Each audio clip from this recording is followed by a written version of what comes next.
Well, hey, this is Mac Monroe, and today I'd like to spend a few minutes talking to you about why 60% of your remote employees are struggling right now in COVID-19. So, the other day I was talking to my mom. All right, now my mom normally will talk to me maybe every week or so. We'll just talk for a little while. And one of the things she always tells me is, I love my job. I love my job. I'm so grateful that I have my job. So she is an admin assistant receptionist at a publishing company in Maryland. So of course now with COVID-19, her boss made her go home with full pay, of course, which is great. My mom's 84 years old, so this is good for her, and I'm really happy that she's being taken care of. But she is going absolutely crazy. And before we might talk for a few minutes, now she'll talk and talk and talk and talk and talk. Well, you know, also last week I did a workshop for one of our customers, and it was about remote work. And so I did a survey. I sent it out asking people for what their biggest challenges were. And I have seen quite often the biggest challenge is the isolation. Now, I can't relate to that because frankly, I have a small team. My team lives in Maryland. I live in Tennessee. I spend about 30 weeks on the road alone. I live on 32 acres away from any neighbors, and I kind of like my peace and quiet. So for me, this is no big deal. And it made me think about a tool that we use in our workshops. The tool is called the Myers-Briggs Type Indicator. And one of those dichotomies, which is all about energy, is the difference between a person with a preference for introversion and extroversion. And I believe this is the reason why 60% of remote workers are struggling today. So I'm guessing when most people say Myers-Briggs, they always think about introvert, extrovert. So the first thing you have to do is you got to use the right words. You don't say I'm an introvert. You say I have a preference for introversion. Okay? So that's the first mark of an amateur. You have a preference. When we say preference, this is just what you prefer. So for me, I am right-handed. My preferred hand to write with is right, but I also have access to the left. I'm not as good with it, but I can use it. Well, that's the way we are in terms of what we do and how we do things, and if we did a whole Myers-Briggs course, this would make more sense. But I do want to talk about the preferences for extroversion and introversion.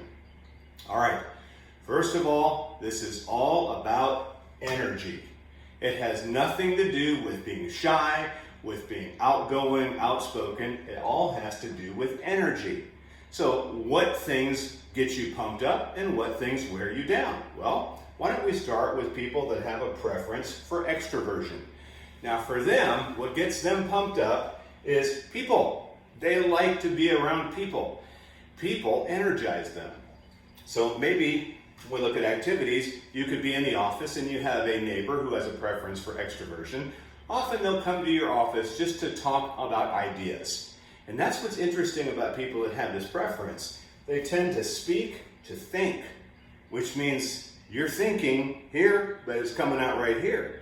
Which is why if you've ever been told, man, you sure are a loose cannon, you just sort of say whatever's on your mind, there's a slight chance that this could be the issue right here. And it's really funny because even my mom with her texts, they're big, great big long ones. You know, she just kind of goes on and on and on with them. So that is a person with a preference for extroversion. Now, the opposite, which is over here, which is where I kind of live, is a preference for introversion. Now, if you have this preference, quiet and reflection is probably what energizes you. The thought of going to a party already makes you tired thinking about it. And if you go to the party, you can be sociable, but it's exhausting.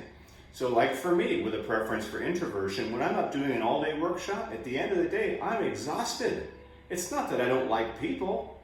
I just get tired when I'm around people and activities. When you understand this, then you can begin to work on it. And so, for example, if you have a preference for introversion and you're in an office environment, it might be good to take frequent breaks away from people. If you happen to be a person with a preference for extroversion, it might be a good idea to take some breaks with people. And that's really cool. So why did I say 60% of the remote workforce might be struggling? Well, population breakdowns, US and Canada, roughly 60% of the population identifies as preference for extroversion, 40% preference for introversion. Which means right now, when your workforce is remote, those on this side here probably enjoy it. because for them they can work, they have to get on Zoom calls, whatever, but then they can work.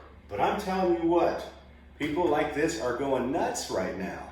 They crave the human interaction. So I'm going to recommend, if you're the boss or you're an HR professional and you're watching this today, get to know your people. For some, they need to have the regular dialogue. And if that's true, then I want you to engage with them. I want you to ask for their opinion. I want you to let them run ideas past you. This is what gets them going. And for people over here, give them a task, give them input if they need it, and leave them alone. When this is all over with, and many, not me because I work virtual, but many of you go back to work, you will have learned something very valuable about your team. And those lessons can be used even when you go back to work. So I hope this was useful for you. Do not think that because you have a preference for extroversion, you're an amazing speaker. Do not think because you have a preference for introversion, you're amazing listeners, because you're not. This is all about energy. Hope that was helpful. Get to know your team. You're going to learn a lot of fun stuff about them. Thanks.